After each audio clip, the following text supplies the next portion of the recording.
جی Brexit اگلے ماہ دسمبر 2020 میں برطانیہ کا یورپین یونین سے نکلنے کا پروسیس مکمل ہو جائے گا.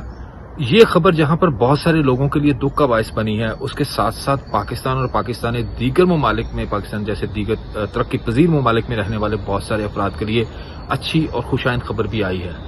ان کی خوشی اس وجہ سے ہے کہ بریگزٹ کے بعد برطانیہ کے امیگریشن قوانین میں جو تبدیلیاں آ رہی ہیں وہ ان ترقی پذیر ممالک میں رہنے والے لوگوں کے لیے بہت خوشائند ہیں. جن میں سب سے پہلی تبدیلی تو یہ ہے کہ جو پہلے ایک یہاں پر سسٹم چلایا جاتا تھا کہ یورپی ممالک سے ویزا اپلائی کرنے والوں کو آسانیاں فراہم ہوتی تھیں، اور جبکہ ترقی پذیر ممالک پاکستان اور پاکستان جیسے دیگر ممالک سے آنے والوں کے لیے مشکلات زیادہ ہوتی تھی بنسبت ان یورپی ممالک کے. اب وہ تمام مشکلات کو ختم کیا گیا ہے، اور دنیا میں کسی بھی جگہ سے جو ویزا اپلائی کیا جائے گا ان کو سیم کیٹیگری پہ ایک جیسے ہی جو چیک بیریئرز ہیں وہی رکھے جائیں گے، اور انہی جو میرٹس بنائے جائیں گے ایک جیسے میرٹس کے تحت ویزا دیا جائے گا. اس کے ساتھ ساتھ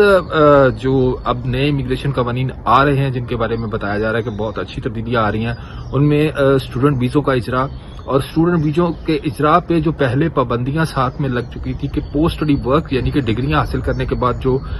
ویزے کی ایک مشروط مدت ہوتی تھی وہ ختم کر کے اب پوسٹ اسٹڈی ورک ویزاز بھی آگے جائے گے، یعنی کہ کوئی بھی اسٹوڈنٹ آنے کے بعد ڈگری لینے کے بعد یہاں پر اگلا کام بھی تلاش کر سکے گا، اور اگر کام مل جائے تو اس کے ویزے کو ایکسٹینڈ بھی کیا جا سکے گا،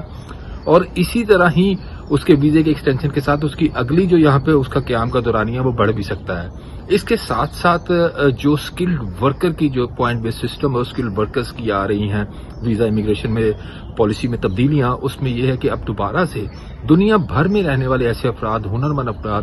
جو اپنے ہنر کو آزمانا چاہتے ہیں، اور وہ برطانیہ نے ان کے لیے اپنے دروازے کھولے ہیں تاکہ وہ یہاں پر آئیں، اور وہ اسکلڈ ورکر ویزاز جو ہیں وہ ان کو دیے جائیں گے. اور یعنی کہ ایسے افراد جو اپنی اپنی فیلڈ میں اپنے شعبے میں بہت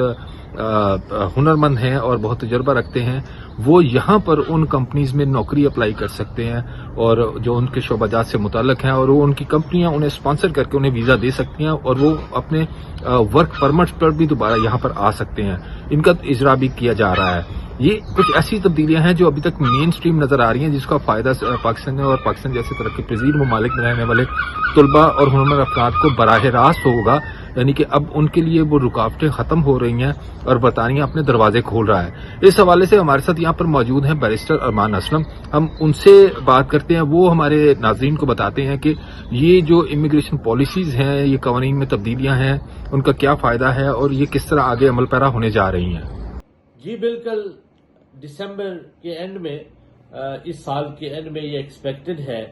کہ برطانیہ کا یورپین یونین کے ساتھ کوئی معاہدہ ہو جائے گا جس کی بنیاد پر یہ آفیشلی برطانیہ یورپ سے نکل آئے گا. تو جب برطانیہ یورپ سے نکل آئے گا تو اس کی بنیاد پر یہاں امیگریشن میں بھی کچھ تبدیلیاں آلریڈی ہو چکی ہیں اور کچھ ایکسپیکٹڈ ہیں. بنیادی طور پر جو فریڈم آف موومنٹ تھی یورپین یونین ممالک کے درمیان، چونکہ برطانیہ نکل جائے گا، برطانیہ citizens of the United Kingdom won't benefit necessarily, or the European Union citizens in terms of coming to the United Kingdom won't benefit from freedom of movement. جو موجودہ حکومت ہے ان کی پالیسی ایک تو یہ ہے کہ جو امیگریشن رولز اب بنائے جائیں وہ جہاں سے بھی کوئی آدمی اپلائی کرے، چاہے یورپ سے اپلائی کرے یا پاکستان سے اپلائی کرے، افریقہ سے کوئی اپلائی کرے، ان کے لیے امیگریشن رولز سیم ہوں. تو اب کیونکہ immigration European economic area regulation جو ہیں وہ ختم ہو جائیں گے تو یہ ریگولیشن سب کے لیے سیم ہوگا. تو ایک یونیفیکیشن کی کوشش یہ حکومت کر رہی ہے. دوسری چیز جو پالیسی یہ حکومت اڈاپٹ کر رہی ہے امیگریشن کے لحاظ سے، وہ یہ ہے کہ یہ حکومت کوشش کر رہی ہے کہ جو ٹیلنٹڈ انڈیویجولز ہیں، جو اسکلڈ لیبر ہے دنیا میں، وہ یہاں پہ آئے. جو ٹیلنٹڈ انڈیویجولز ہیں وہ یہاں آ کے کوئی اپنا بزنس اسٹیبلش کریں، کوئی اپنی جو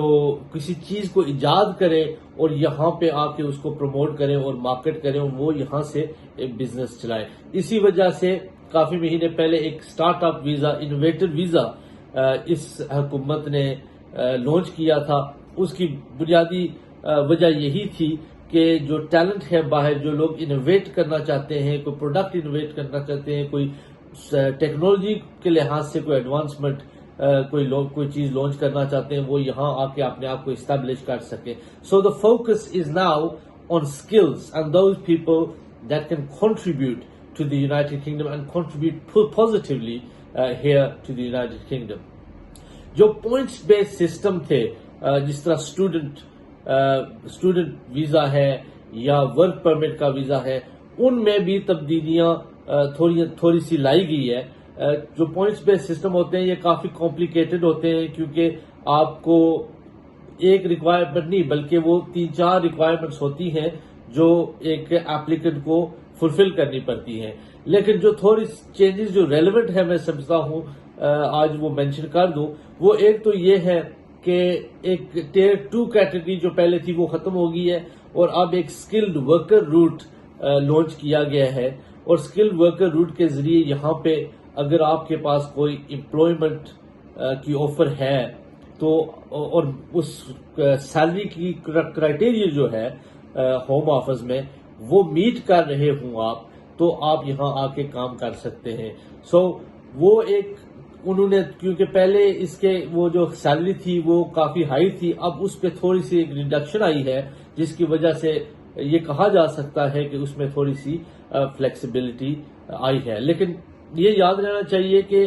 یہ ورک پرمٹ ایسے ویسے نہیں ملتا، یا اسکلڈ ورکر روٹ کے ذریعے آپ ایسے ویسے نہیں آ سکتے. جو یہاں کمپنیز ہوں گی جو آپ کو اسپانسر کریں گی، وہ یہاں ہوم آفس کے ساتھ رجسٹر ہونی چاہیے، اور جب وہ رجسٹر کریں گے وہ ان کو چیک کریں گے اور میک شور کریں گے کہ وہ اس ایپلیکنٹ کو اسپانسر کر سکتے ہیں تاکہ وہ یو کے آ سکے. دوسرا جو کیٹیگری ہے وہ اسٹوڈنٹس کی کیٹیگری میں یہ آسانی اب ہوگی ہے کہ جب آپ اسٹوڈنٹ مکمل کر لیں گے، اپنی کورس کو مکمل کر لیں گے، تو آپ اسکلڈ ورکر روٹ میں اپلائی کر سکتے ہیں. آپ کو اگر یہاں پہ کوئی کام مل جائے، کوئی جاب آفر مل جائے، اور وہ ریکوائرمنٹس جو پوائنٹس پہ سسٹمز کی ہیں وہ آپ میٹ کرتے ہوں، تو آپ کیٹیگری سوئچ کر سکتے ہیں.